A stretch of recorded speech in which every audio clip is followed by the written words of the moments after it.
দর্শক, আমাদের সামনে যে নির্বাচনটি আসছে, ত্রয়োদশ জাতীয় সংসদ নির্বাচন 2026 সনের ফেব্রুয়ারি মাসের 12 তারিখে যে নির্বাচন হওয়ার কথা, সে নির্বাচন নিয়ে নানা রকম, যাকে বলা হয় ব্যাখ্যা, বিবৃতি, নানা রকম প্রেডিকশন ইত্যাদি চলছে। যারা সন্দেহবাদী লোক তাদের বক্তব্য নির্বাচন হবে না, যারা আশাবাদী লোক তাদের বক্তব্য যে কোনো মূল্যে নির্বাচন হবে। কেন হবে? এ কারণ হলো যে আমরা চাচ্ছি নির্বাচন হতেই হবে। তো উত্তর হলো যে আমরা তো ইতিপূর্বে অনেক কিছু চেয়েছি। আমরা গণতন্ত্র চেয়েছি, এখনও চাচ্ছি। 2014, 18, 24 এই নির্বাচন আমরা চাইনি।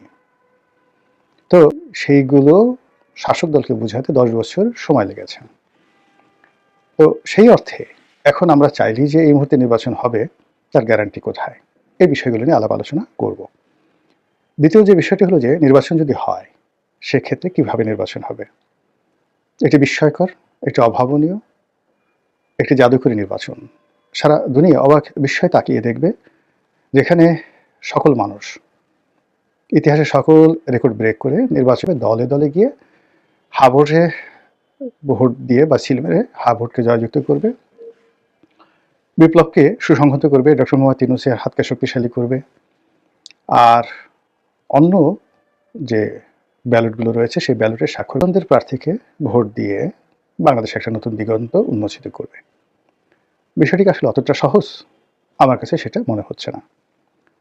কেন মনে হচ্ছে না সেই বিষয়গুলো আমি ধীরে ধীরে বলে যাচ্ছি। সেটা হলো, আপনি আপনার জীবনকে নিয়ে চিন্তা করুন, দেখবেন যে আপনার জীবনে যে ভালো কাজগুলো করেছেন, সেই ভালো কাজগুলো আপনাকে কখনো প্রলুব্ধ করে না দ্বিতীয়বার আরেকটি ভালো কাজ করার জন্য। এর কারণ হলো যে ভালো কাজের ফলে মানুষের অন্তরাত্মা তৃপ্তি পায় ক্ষণিকের জন্য, কিন্তু নানামুখী সমালোচনা, বহু বিতর্ক, বলা হয় ভালো কাজের পথে নানা রকম বাধা বিপত্তির কারণে মানুষ ভালো কাজ আসলে দ্বিতীয়বার করতে গিয়ে আগ্রহ হারিয়ে ফেলে। কিন্তু মন্দ কাজের অনেক বাধা, অনেক ব্যর্থতা, কিন্তু মন্দ কাজের একটা ইন্দ্রিয়গত তৃপ্তি রয়েছে। সেই তৃপ্তিটা খুবই জঘন্য। ধরুন, কেউ ডাকাতি করলো, কেউ চুরি করলো, কেউ ধর্ষণ করলো, অন্যের হক নষ্ট করলো, অন্যের জায়গা জমি দখল করলো, পরস্ত্রী হরণ করলো, নানা রকম অপকর্ম, ভোট বাক্স ছিনতাই করলো, ব্যালট বাক্স ছিনতাই করলো, হয়ে মন্ত্রী হয়ে দাপট দেখালো 10 বছর, 15 বছর, 20 বছর, তারপরে জেল খাটলো, জুলুম খাটলো, তারপরে মার খেলো, লাথি খেলো, গুঁতো খেলো, কিন্তু তারপরে মানুষ মন্দ কাজ করতে চায়। এই কারণটা হলো যে মন্দ কাজে শ্রম খুব অল্প, একেবারে শ্রম অল্প। আর যতদিনই আনন্দ করা যায় বিনা পরিশ্রমে, মাগনা যদি কোনো একটা জিনিস পাওয়া যায়, তখন সেটার একটা যে পার্শ্ববিক আনন্দ, এটা মানুষের যে সেই প্রাগৈতিহাসিক যে পশুর চিন্তা, সেই পশুর চিন্তার মধ্যে তাকে একত্র করে ফেলে। 1000 বছর ধরে এত মানুষ গ্রেপ্তার হচ্ছে, ডাকাতি বন্ধ হচ্ছে না, ছিনতাই বন্ধ হচ্ছে না, পকেট মারের যে কাজ, একবার চিন্তা করুন তো কি ঝুঁকিপূর্ণ কাজ। বা গ্রামে যে আমাদের যে ছোটবেলা আমরা দেখলাম সিধেল চুরি করতো, সারা গায়ে তেল মেখে উলঙ্গ হয়ে, তারপরে শেষে সেই ঘরে শীত কেটে ঢুকতো, অনেকে ধরা পড়তো, মার খেত, অনেকে আহত হতো, তারপরে শেষে এত কষ্ট করে কি চুরি করতো? 4-5 জোড়া স্যান্ডেল, কয়েকটা ডিম, কয়েকটা কাঁসার, 200 টাকাও হয়তো হতো না। আমি যে সময় আমাদের গ্রামে শীতল চুরি হতো ওইরকমই, এবং এটা নিয়ে গ্রামে সে প্রচুর বিচার সালিশ হতো, চোরকে পিটানো হতো, অনেক সময় জেলে দেওয়া হতো, কিন্তু এসে আবার সে সেই শীতল চুরি সে করতো। এটা কারণ হলো যে মানুষ মন্দ কাজের মধ্যে এক ধরনের পাশবিক আনন্দ সে লাভ করে। এটা অনেকটা নেশার মতো। মদ, গাঁজা, সিগারেট এইরকম যে বাজে নেশা আছে, ওইরকম মন্দ কাজেরও নেশা। তো আমাদের রাজনীতিতে ভালো নজির খুব অল্প, কিন্তু অসংখ্য মন্দ নজির রয়েছে।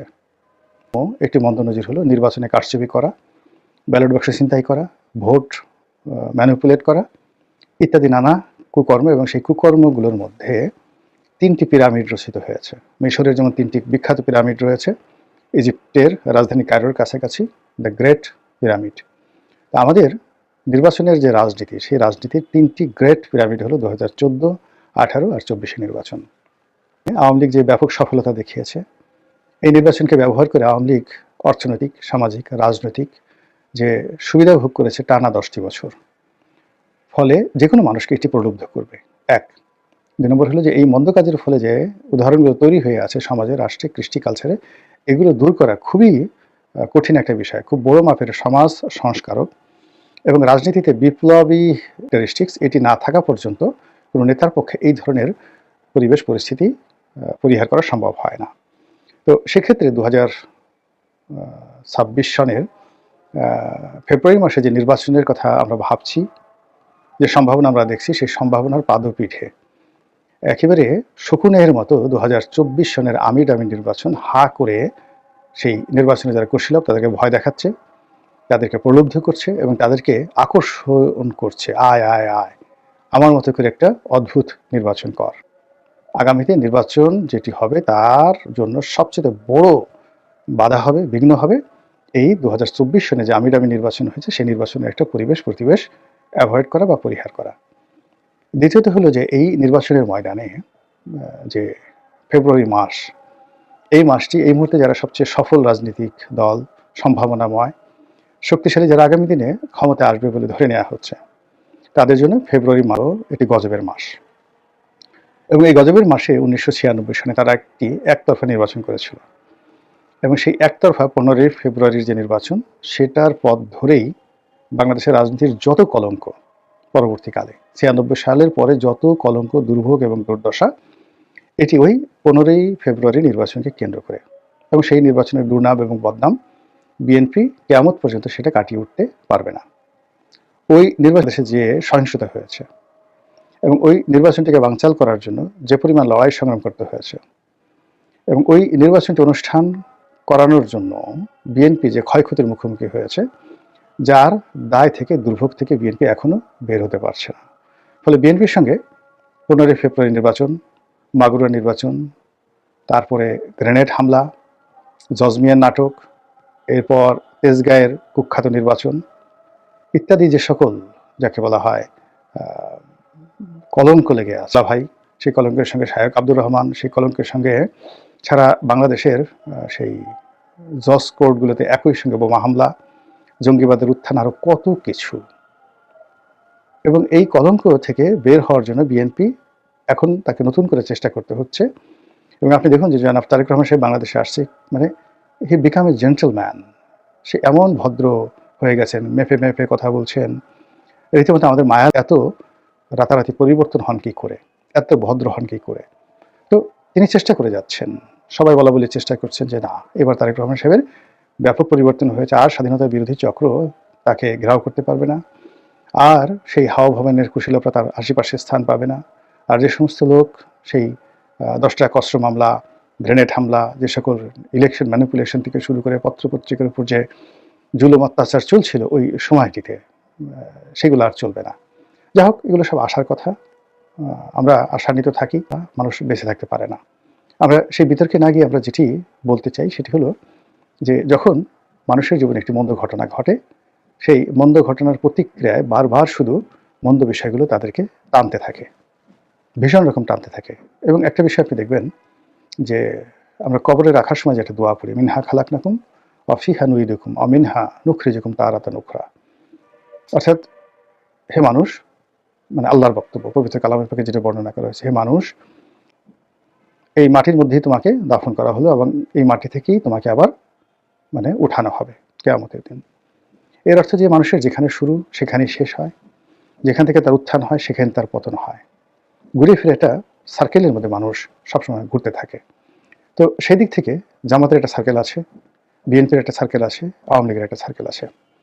অতীতে জামাত বহুবার তাদের সেই সার্কেলের মধ্যে পড়ে কখনো বৃহস্পতির তুঙ্গে উঠেছে, আর কখনো শনির দশা একই অবস্থা, আওয়ামী লীগের একই অবস্থা। এখন আওয়ামী লীগের কপালে শনির দশা, বিএনপির বৃহস্পতি, আর জামাতের বৃহস্পতি প্রায় শেষের পথে। তো সেদিকে প্রশ্ন হলো যে আগামীতে যে নির্বাচন আসছে, সেই নির্বাচনের সময়টিতে বৃহস্পতির যে গ্রহ সেটা যে চক্র, সেটি কার দিকে থাকবে? বিএনপির থাকবে, আওয়ামী লীগের দিকে থাকবে, নাকি জামাতের দিকে থাকবে? সময় খুব বেশি নেই, হায়েস্ট 1 মাসেরও কম সময় আছে। তো এই 1 মাসের কম সময়ের মধ্যে যদি আপনি নির্বাচনের অনুষ্ঠান, আরও কিছু ফর্মালিটিস বাদ দেন, ছুটির দিন বাদ দেন, 2 সপ্তাহের মধ্যে নির্বাচন হয়ে যাচ্ছে। 2 সপ্তাহের মধ্যে আমরা একটা প্রধানমন্ত্রী পাচ্ছি, আমরা একটি দলকে রাষ্ট্র ক্ষমতায় দেখতে পাচ্ছি, ডক্টর মোহাম্মদ ইউনূসের বিদায় দেখতে পাচ্ছি, নতুন রাষ্ট্রপতি দেখতে পাচ্ছি, আরও কত কিছু। এখন বুকে হাত দিয়ে জিজ্ঞাসা করুন তো যে যার অবস্থানে থেকে যে আমরা এই জিনিসগুলো যেটা কাগজে কলমে এই মুহূর্তে আমরা দেখতে পাচ্ছি, সেটার ব্যাপারে কি আপনার অন্তর সাড়া দিচ্ছে? আপনার পরিবেশ অথবা আপনি বিশ্বাস করছেন যে আসলে এভাবেই এত কিছু হবে? এই গেল এক। ২ নম্বর হলো যে যদি নির্বাচন হয়, সেই নির্বাচনটিতে এই অল্প সময়ের মধ্যে সাড়া ফেলে আমরা সবাই অংশগ্রহণ করব। তারপরে সেখানে যে কজন ভোট দিবেন সেই কটি ভোটই কাউন্ট হবে। যেভাবে রেজাল্ট ছাপানো হবে, সেভাবে মানে মানুষ যেভাবে ভোট দিয়েছে সেভাবে রেজাল্ট ছাপানো হবে। আর মানুষের আশা আকাঙ্ক্ষা সেই নির্বাচনের মাধ্যমে প্রতিফলিত হবে। অথবা বা ১৫ই ফেব্রুয়ারির মতো মানে এরকম একটা প্রশ্নবিদ্ধ নির্বাচন, সেই নির্বাচনে অতীতের যে রাহুগ্রাসগুলো বিএনপিকে গ্রাস করেছিল, তো সেই রাহুগ্রাস বা সেই ত্রিশূলগুলো আবার বিএনপির দিকে ধেয়ে আসছে কিনা, এটা আপনারাই চিন্তা করুন এবং তার সঙ্গে সঙ্গে যে যার অবস্থানে থেকে দোয়া করুন আল্লাহ রাব্বুল আলামিন যেন আমাদের এই দেশের প্রতি আমরা ভালো একটি রাজনৈতিক পরিবেশ পাই এবং যে যার অবস্থানে থেকে আমরা যেন শুকরগুজার বান্দা হিসাবে স্বাধীন সার্বভৌম দেশের সুনাগরিক হিসাবে স্বস্তির নিঃশ্বাস ফেলতে পারি।